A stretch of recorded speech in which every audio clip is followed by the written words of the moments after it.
not just aliens, though. They are reptilians. Yes, like the Queen of England. And he can prove it. And we're going to talk about reptilians. And it is lore, and that's what we're doing today for lore. We're talking about reptilian conspiracy theories and lizard people. It is a road we're going down. So, according to Wikipedia, which is now more reliable than Google, reptilians are supposed reptilian humanoids, and the idea of their existence was popularized by the conspiracy theorist David Icke, who has claimed that the reptilians are aliens with the ultimate goal of human enslavement. Although David Icke brought widespread attention to the notion of reptilian humanoids, the concept itself really predates his existence.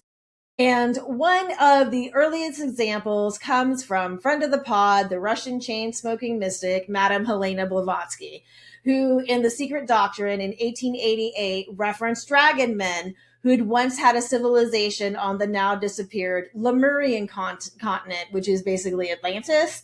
Okay. So that was during the Industrial Age. So that is possibly one of the first references to the dragon. The first appearance of serpent men in pop culture is attributed to Robert E. Howard's The Shadow Kingdom, which was published in the magazine Weird Tales in 1929. And a lot of people have made connections between Howard and Blavatsky's dragon men. And turning back to David Icke, because we have to, unfortunately, the once footballer turned semi-cult leader first shared his reptilian theories on BBC in 1991. His audience can run the spectrum across political lines. A 2000 article by Tyson Lewis and Richard Kahn noted how both ultra right-wing conservatives can be seated next to like a 60-something UFO buff or a New Age Earth goddess at one of his talks, right? And he's filled up like Wembley Stadium and shit. And he'll talk for like 11 hours on this subject. And he is just like, he is prolific as fuck. He has written over 20 books since the 1990s. And it's a lot of books, but his writing has also been called an homage, or I would say homage being maybe stealing. I don't know. But we'll say homage to the writer / quote unquote cuneiform translator, Zecharia Sitchin, who claimed a race of extraterrestrials from the planet Nibiru created the ancient Sumerian culture. But both Sitchin and Icke claim that humans are actually the result of a genetic experiment run by the aliens known as the Anukai. Damn it, I watched some stupid show, like, I had to, like, watch how they pronounce that word, and I'm probably saying the aliens wrong, and lizard people are going to punish me for it. That's how you know I'm not a lizard person. I don't know how to pronounce our lizard species. That's fair. Species. So, according to Icke, the Anukai from planet Nibiru or planet X came to Earth looking for gold. When they found it, they crossed their DNA with humans to create workers to mine the gold for them. Then they stayed, shapeshifting to hide their identities, but secretly still running the world, feeding off of human energy, particularly that of children. Also, the moon is an artificial construct. It's a hollowed out space station from which the Illuminati are creating a matrix-like dystopian society for us to live in.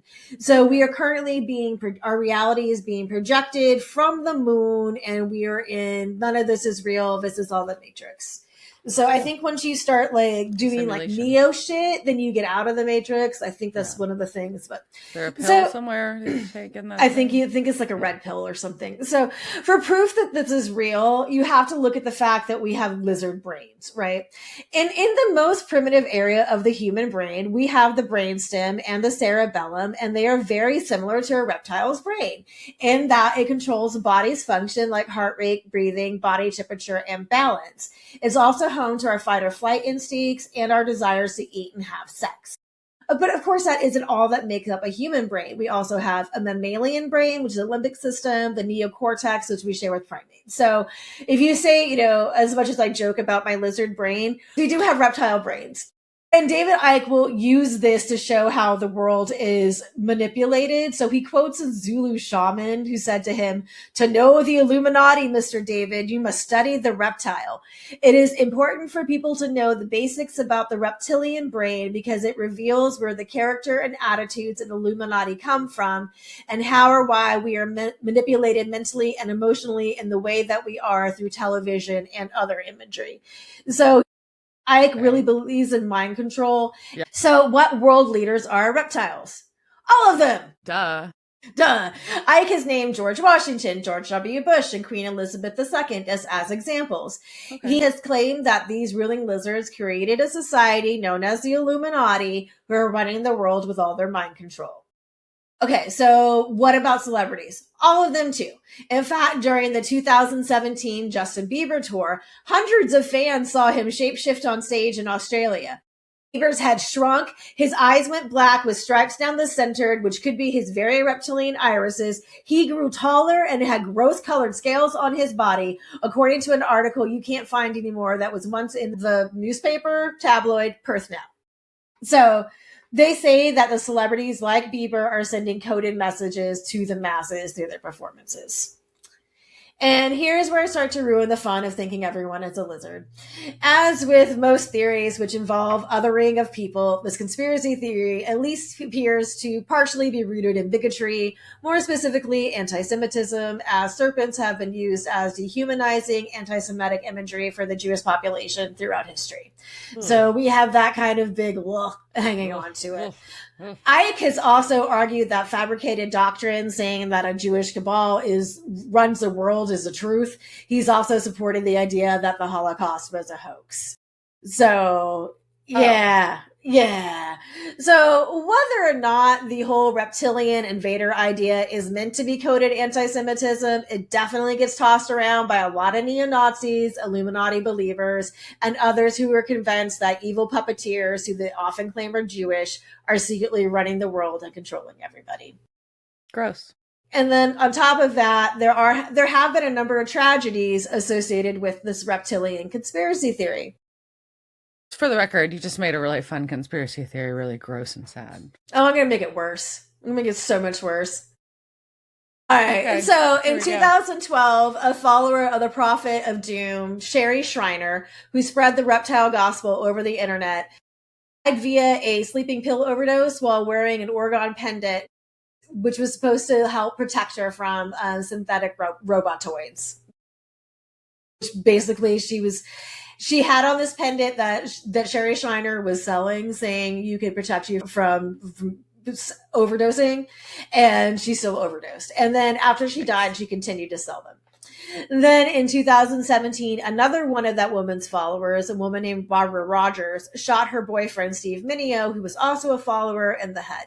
In 2019, a 26-year-old self-proclaimed Proud Boy and QAnon believer, Bucky Wolf, murdered his brother with a 4-foot-long sword, saying he was a lizard person. He also claimed the investigators at the scene were turning into lizards. Isaiah Gentry stabbed his father 20 times in 2020 because he believed he was a shapeshifter. The 2020 Nashville bomber, Anthony Warner, believed that alien reptiles inhabited underground tunnels and these aliens shapeshifted into humans. Then in 2021, California surfing school owner Matthew Collin murdered his 2 toddlers with a spearfishing gun because he thought his wife passed down lizard DNA to them. That's all terrible. It is all really terrible. And to end on a somewhat less terrible note, in 2013, mind you, this is pre-QAnon, 4% of registered voters believe the reptile lizard conspiracy was true. And that's registered voters who help shape our country believe that. But also, would they then vote for the lizard or against the lizard? If they're registered voter, I mean, but if everybody if all politicians are lizards, how do you vote for the non-lizard? Well, I mean, at the primary, which one are you choosing, right? Like, which one's going to be better for humanity? Is it going to be the mind control, or is like, well, do you just like cave in? Do you want to be on the lizard side? Yeah, that's tough. I don't know. It's a tough question. You have to be very strategic and philosophical in that decision. Yeah, I also kind of knew, like, once like David Icke came into the picture, I knew this was going to be a bummer because he's not a good man, and he's very charismatic and just he's besides being prolific, like he has tons of websites, and like I said, he speaks for like 11 hours at a time, like, and then people listen to him for that long. Yeah, I don't want to hear anybody talk for that long. I don't want to hear there is nothing I want to sit through. I don't want to sit through Netflix for that long. I don't want to, like, there's nothing I want to do for 11 hours besides maybe some days sleep really hard. I get mad if a band plays too long, like, and that's, and my time limit for that's very short, like much less, that's a band I like. Yeah. Oh, So conspiracy theories are always going to be a bummer, and I didn't dive into. There's obviously this. We could go a lot further in this. There is a, like I said, there is that correlation, or let's say Venn diagram instead of correlation. Venn diagram between people who believe in reptile lizard conspiracies and QAnon believers. So there is a lot of that crossover. And then while I was researching this, of course, a lot of things were coming up about the idea that a lot of these reptile lizard people believers and the QAnon believers are also that, it was all pedophile conspiracy. So we have the actual pedophile conspiracies that is going on with all the Epstein stuff. So yeah. like So there's a lot of there's a lot of stuff kind of going on with this in the media, but I kind of want to go a little further back just to see like when this all first started. And it yeah. really does like, as much as we've got it in pop culture and we've had the, and David, all of them just sound like they're ripping off V. But Yeah, so exactly. I know we were talking about that. We talked about that right before that we started recording. It was just a lot of it just comes back to like for pop culture. V was a series that really like yeah. led both And the 80s and the 2000 or the TV yeah, version. Yeah, which is both, which is the 80s one is horrifying and has scarred me for life. I'm pretty sure because it was so good. It was really good. It was, I watched the new one. I should not have watched it as a child. Fair. Like because it's a lizard tongue that just like freaks me out. But and maybe that's also why I don't like authoritarian states. Perhaps maybe that's where it started. So, like the pop culture history, like I said, there is the anti-Semitic line of what of the serpent representation, but serpents and snakes and lizards also just represent a lot of things with a long human past and Yes. for many different religions too, right? Yeah. So the idea of shape shifting into a lizard is not something it's in a lot of cultures. Yes. It is not necessarily they are a secret cabal ruling the world, which I think it makes it more specific, right? And that they're aliens. I think once you start That going takes it to a different into level. like that's a whole different, we've got a whole different narrative than just worshiping like a snake like deity crossover. This is now we have got aliens who came down to take over the world and they're controlling our minds. And Aliens. if they are, can you do something like do something else, man? Y'all can change the frequencies. Like I would like a better simulation, or at least a more colorful. Filing a formal request. Yeah, get like some more ponies or something, like a little more fluffiness in the simulation. Yeah, it's serious. We'll mine your energy for you. Just give me something a little better to work with here, right? All right. So that is the background on the reptilian lizard conspiracy. I guess that's what you call it. There's really like there isn't a short name for reptilian alien conspiracy. it. If Wikipedia calls it I think they just call it the reptilian conspiracy theory, but reptilian conspiracy.